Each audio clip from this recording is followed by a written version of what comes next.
नगरपालिका निवडणुकीचा निकाल जाहीर झाल्यानंतर अलिबाग शेकाप काँग्रेस महाविकास आघाडीमध्ये जल्लोष साजरा करण्यात आला। विकास आघाडीने थेट नगराध्यक्षपदाच्या अक्षया प्रशांत नाईक यांना निवडून आणले।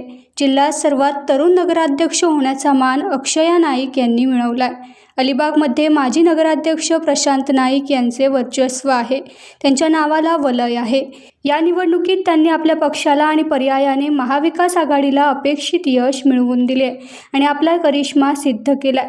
शेकाप काँग्रेस आघाडीची सत्ता येणार, प्रशांत नाईक यांचाच वरचष्मा राहणार याची खात्री आघाडीचे नेते कार्यकर्ते सुरुवातीपासूनच देत होते। विशेष म्हणजे प्रशांत नाईक हे निवडणूक पूर्वी बिनविरोध निवडून आले होते।